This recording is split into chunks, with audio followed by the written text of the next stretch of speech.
Hi, this is Steve, your friendly physicist for the day. I'm not going to apologize for wearing flannel. It doesn't make me look very physicist-y, but it's what I'm wearing today because it's a little chilly outside and the wind is blowing. Um, anyway, I wanted to follow up on a conversation I had with a few students on Friday. We were doing some computer coding, or some simulations specifically, and trying to find some starting code for something called a nearest neighbor um, approximation or nearest neighbor formulation for simulations. Um, and I didn't find anything really good, but I did find one, and I wanted to run it. And I ran into a problem. And this is what I want to talk to. I want to talk about the process of, like, how do you solve problems? I'm going to do that by sharing my screen, and I'll just walk through what I did on the command line. So sharing screen, here goes. So this is my command history from the last day or two.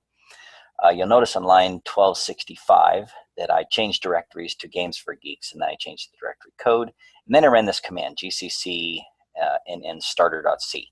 I was trying to run that C code, nn starter.c, and it got an error. Now here it doesn't show you the error because I have to go way back in my command line, but maybe I could find the error. Oh no, that's gonna be really, really far back. Let's see. No, really, really far back. Yeah, so I've been doing a lot of simulations, so I've used up all my history there. But 1265, sorry, there we go.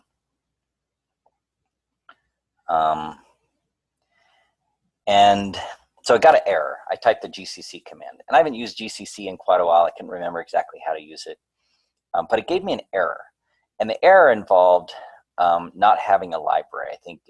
I can't remember which library it was. And so I went and did a Google search, and it turns out I was missing, it was written for a Windows program. And so what I did is I went and found the equivalent for Linux, and I put that in, and then it got another error. It still didn't work. So I put in this libcurses thing, which is supposed to run, and then I tried running it again right here. Well, I got another error because then I didn't have this thing called IO stream, which is an old C way of sending stuff to the command line.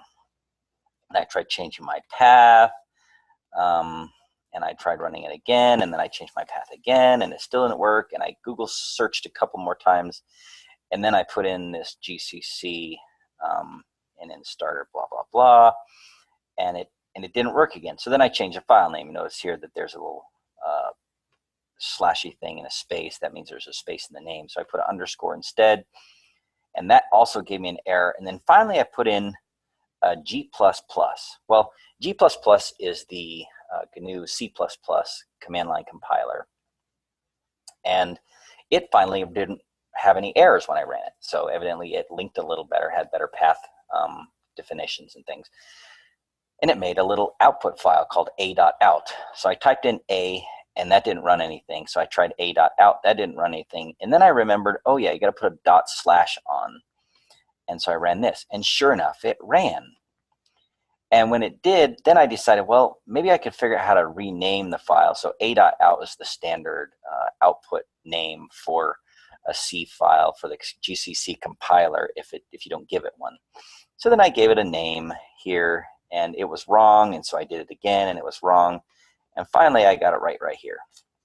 So now what this will do is this will compile this thing called nn_starter.c, and it gives an output file nn_starter.run. And then I ran it right here, and then I was in business. And all that took maybe 10 or 15 minutes to figure out. Well, what I want you to notice is that I didn't give up the very first time something didn't work out. I went and I did a Google search, and then I tried a couple of different things. You notice that some of these I just tried, and sometimes I did a Google search to get more information. And so when you're faced with a problem, a technical problem or any other kind of problem, don't give up. Go get some more information. Do a Google search, ask a parent, ask someone you know who might know an answer. Maybe sleep on it, wake up in the morning and try again. But the point is, don't give up. Try again.